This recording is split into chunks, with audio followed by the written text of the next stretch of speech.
making being healthy familiar, making being an athlete familiar, making being confident in what you do at work familiar, making relaxing and resting familiar. Whatever it is that you're looking for, make it familiar for yourself so that you can see it coming into reality in your real life. Hello and welcome to the Business of Happiness podcast. I'm your host, Dr. Tarryn MacCarthy, and today is going to be such a great day. Are you making feeling good unfamiliar? Did you just cringe a little when I sang out of pure joy and happiness? Are you making happiness unfamiliar? Woo. Today we're looking at one of the foundational mind laws. Now, what are mind laws? Mind laws are laws of your mind, how your mind functions. It's one of the key aspects that I focus on in Radical Happiness for Practitioners. By the way, I'll put in a little shameless plug right now. I'm starting my next group cohort at the end of May 2023. It's strictly for medical and dental providers, professionals in medicine and dentistry, physical therapy, chiropractors, hey, even veterinarians are more than welcome because, come on, is there any more incredible healthcare provider than a veterinarian? I mean, literally, it blows my mind sometimes, guys. Do you know what your veterinarian does? She is a dermatologist, a cardiologist, a psychiatrist, an interventional radiologist, a surgeon. I mean, it blows my mind sometimes what our veterinary experts do. So if you are a veterinarian listening to this episode, please know how amazing you are. Please hear me. And actually, this is a great segue into our topic today because are you making happiness unfamiliar? In fact, did you just make my praise of what you do every day unfamiliar? Did you even receive it? Well, going back to the mind laws, there's certain foundational ways that our mind works. And it's so great to be able to understand it. These are laws that are extrapolated from psychology, from neuro-linguistic programming, from neuroscience, and studied to come down to a few foundational ways that we communicate with our own minds. And the reason why I love studying the mind laws is because it helps us know how to get what we want in life. It helps us understand ourselves better. It helps us take back agency. I don't want to just go to a therapist and talk about my problems all day.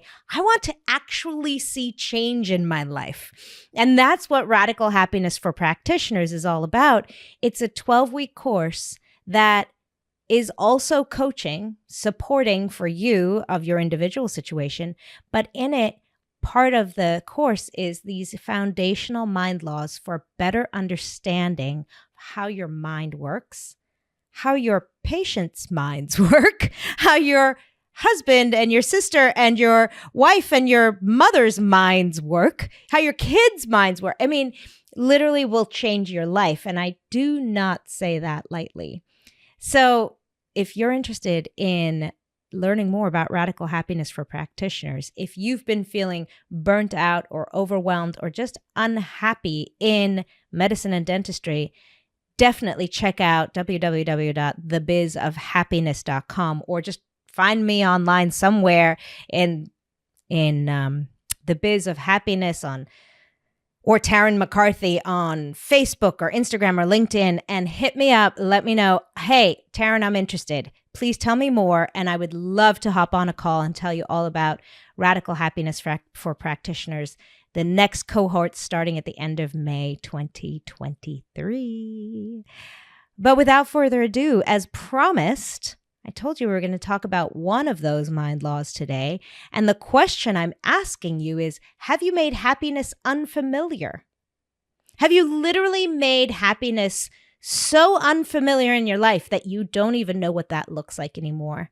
And if you are answering yes right now, you are not alone. You please hear me in saying you're not alone. So many people in our profession feel the same way.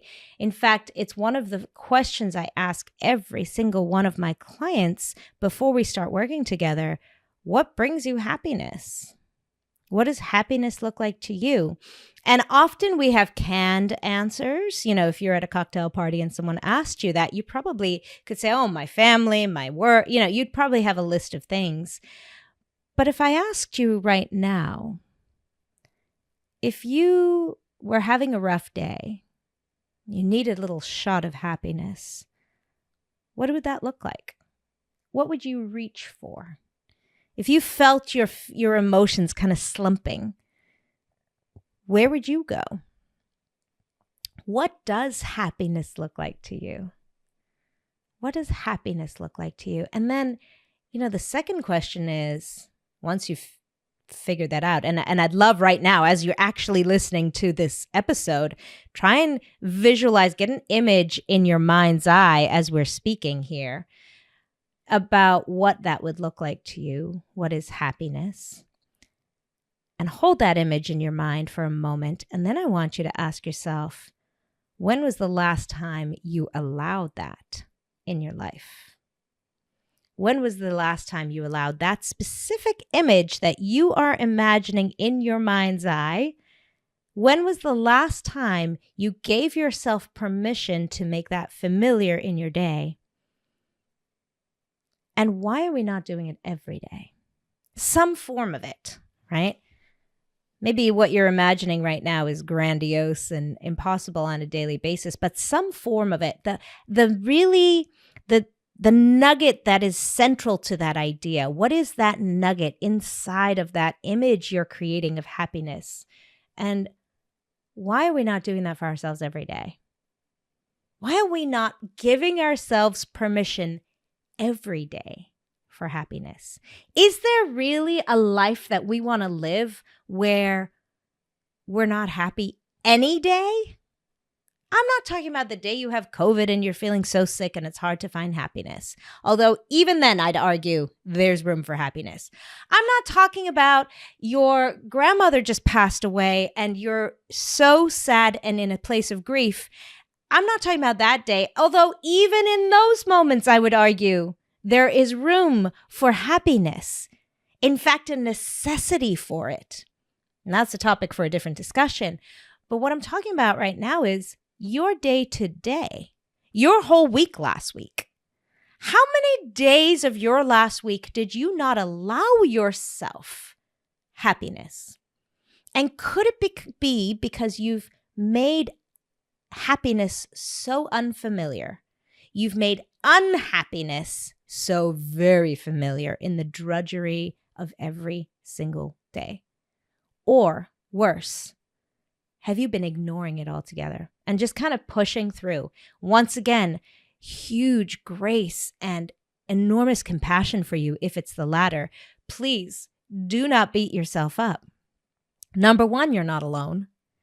Number two, our whole business system, our whole culture, our whole medical system is set up for you to be just pushing through, plowing through, doing what I call the do more mindset, the do more mentality. Of course, you have been practicing this for decades, so please don't feel bad.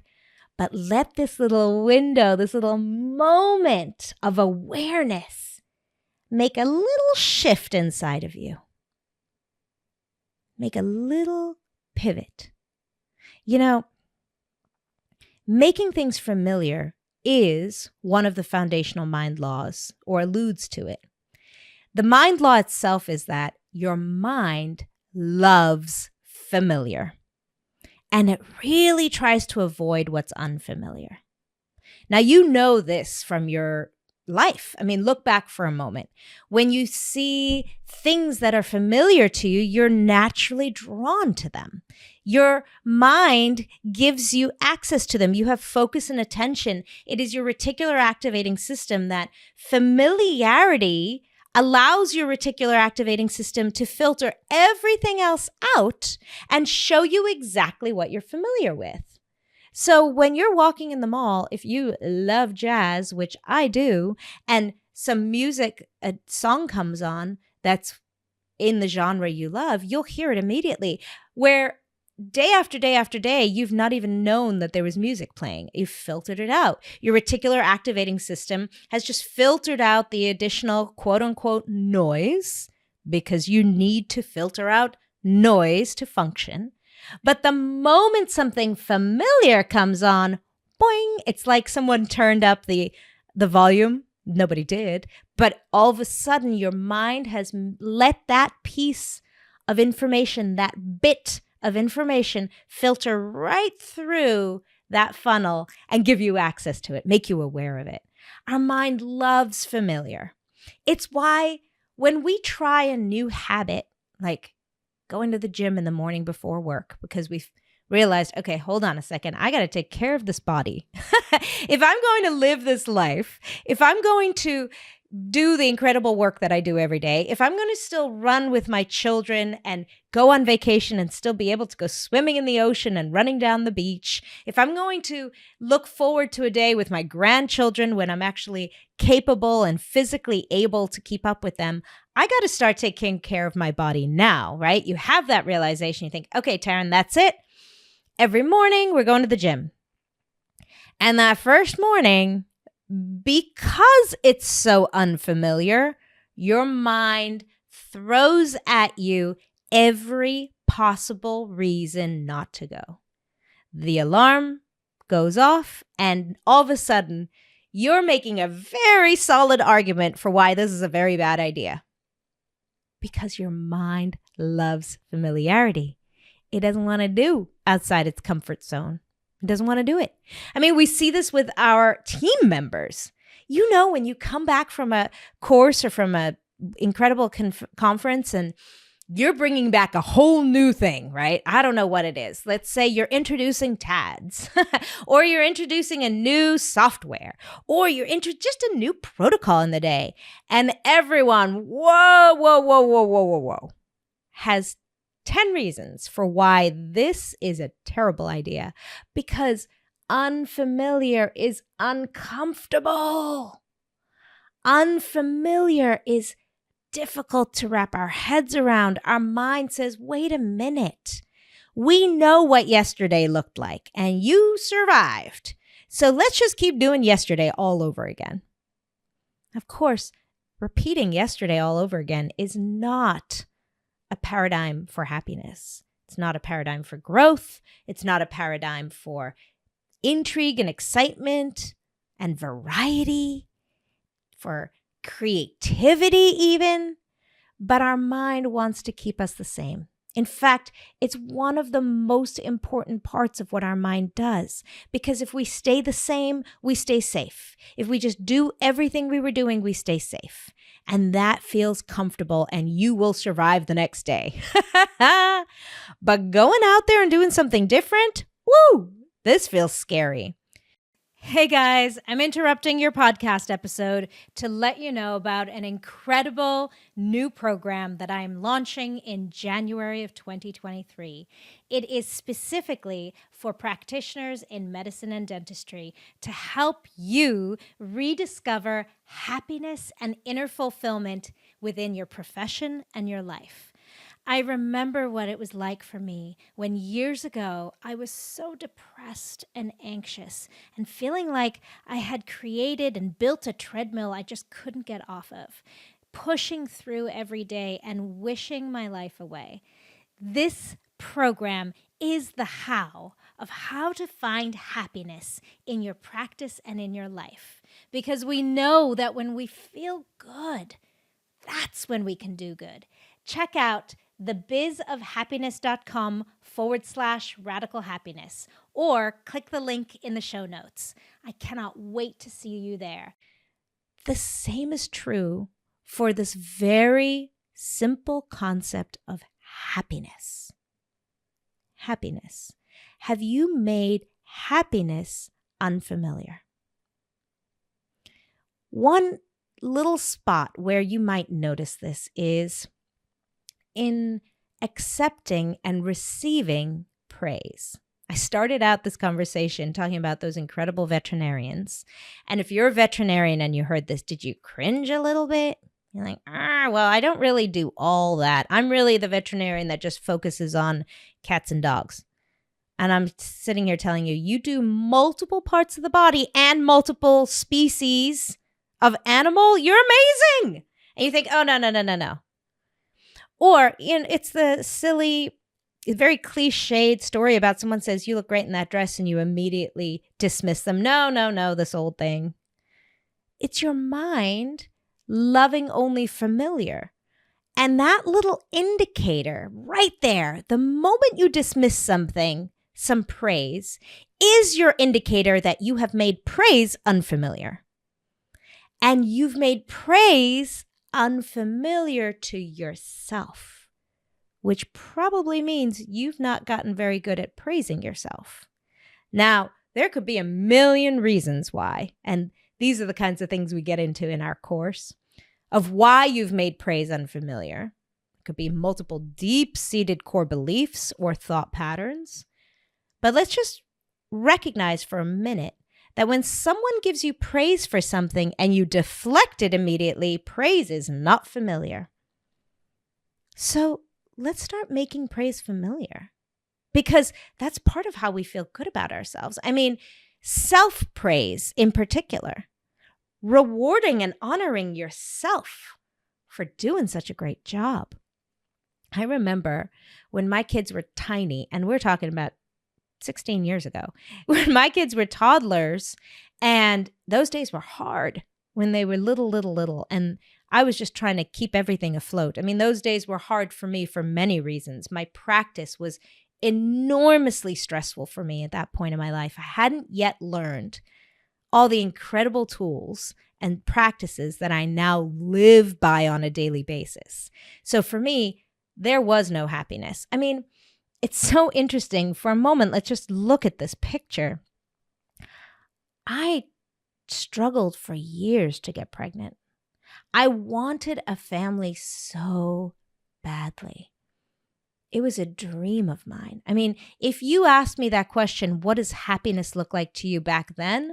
I would have said, oh, it would be a family in my home. That's what happiness would be. And when I finally was able to have my first beautiful child, and then a second very quickly after it, when my body finally figured out what she was doing and I finally started taking care of her, when I had these two infants, I was not happy. I mean, there were moments of happiness, you can't help but melt into your baby's eyes, or melt when they're just sleeping and snoozing on you. Of course, oxytocin is firing, my love. And you don't have a choice but to feel happy. But happiness was not what I would call the state I was in perpetually at that time. And I remember one of the small things I started doing was, at the end of the day, with my beautiful toddlers and my practice and my groceries that needed to be bought and paying the bills and, managing my team and being a leader for the team that I was, that was delivering the care for my patients together with me every single day. I mean, all those responsibilities. The small little step I made towards happiness was self-praise. It felt wildly uncomfortable because I had told myself that was egotistical or self-centered. But I started at the end of the day looking at my babies and saying, oh my gosh, Tarryn, you kept these two beautiful, beautiful children alive today. Look at what you did. Look at what you did. You've created this business. You have created a source of income for an entire team of women who are providing for their families because of the dream you dreamt and saw come to life. You have fed and nourished these babies all day long and held together a practice and served your patients to literally put smiles on children's faces all day long. You're amazing. And just that little practice on a daily basis started to make praise, self-praise, familiar. In fact, it extrapolated even to other areas. Looking back now, I totally get it from a psychological standpoint. At the time, I didn't know what I was doing. I was just fumbling. But all of a sudden, when a patient's mom stopped at the end of treatment and said, Dr. Mac, this is amazing. Her smile looks incredible. Before that moment, I would have totally dismissed it. I mean, that's what I do. I make incredible smiles. That's what you paid for, right? That's the kind of attitude I would have had, like, okay. But once I started making praise familiar, my reticular activating system allowed that to land, to slide in through all the sieves and funnels and barriers and let one of those bits of information land. And I heard it, and I felt it, and I received it. And now praise started stacking in my day. Now I started feeling it for myself. Notice how it wasn't really the praise, it wasn't the external validation. It was the internal work I was doing on my mind to make that possible. And when my mother said to me, Tarryn, you are an amazing mom, I didn't hear that as a threat anymore. Has anyone done that, by the way? Have you ever heard praise from someone else and felt suddenly defensive? Like, what are they trying to get from me? What's going on here? Like, come on, mom. Or felt like there was an ulterior motive? Or felt like there was an underlying something they were saying underneath what they were saying, like an insult? No, this time I started hearing and receiving the praise. See, this is the interesting thing about self-praise. There's actually a superpower in self-praise because of what I was just talking about. Sometimes when people give you praise, we might think that they have ulterior motives or that they're getting something for us or there's a means to an end here, or maybe they're saying it sarcastically. We start reading into their tone. But when you praise yourself, there's no ulterior motive. You know yourself. You know what you need to hear. You know where you've put in the hard work. Wow, Tarryn, look at you. You ate cleanly last week and didn't eat the things you're trying to avoid. Amazing. Now, if someone else said that to me, I might take that and be a little bit defensive and say, wait a minute, what are you talking about? Are you implying that I didn't? Right? We become very defensive when other people do it. This is why self-praise is such a great idea. So making praise familiar. And guess what? No one needs to know you're doing it. In fact, maybe it's a new habit pattern you start doing on your way home from work every day. Maybe it's just that little one notch up on the happiness meter that you need in your work. At the end of the day, on your way home, instead of turning on the news, instead of calling people and distracting yourself with other people, why not put on some beautiful music and start praising yourself the entire way home? See how you walk in the door to your family differently. Don't tell anyone you're doing it. This will just be between you and I. But what if the entire drive home you made feeling good about yourself familiar? What? Suddenly, can you see how when I asked you earlier to just bring an image of happiness and maybe you put yourself on the beach in Cancun or on a mountaintop in Switzerland or in the mountains in, I don't know, North Dakota, whatever you did, imagine for a moment that was what you needed every day. What if all you need was to feel really good driving home? What if that colored your day? Making self-praise familiar, making praise familiar. And when you walk in your door and your spouse says, gee, thank you so much for putting on a crock pot this morning, you actually received that. And you didn't feel like, what, you hate crock pots? Like, are you trying to tell me that I shouldn't do crock pots? You didn't try to read something in underneath it because you've not been making praise familiar. Amazing. See how incredible these mind laws are when we understand them, when we dig into them a little bit deeper, we begin to know how to use them to our benefit. Because your mind loves familiar. So you can actually use this anyway. We were just playing with praise and self-praise here this morning, but you can use this with anything you want to get in your life, how to make it familiar. So you want to start speaking on stage. What a fabulous thing to do as a doctor or a dentist, or you want to start teaching, but that feels so uncomfortable. Start making it familiar. And one of the easiest ways to make it familiar, to give our brains the safety, is visualization. So before it even happens, you could just start sitting quietly.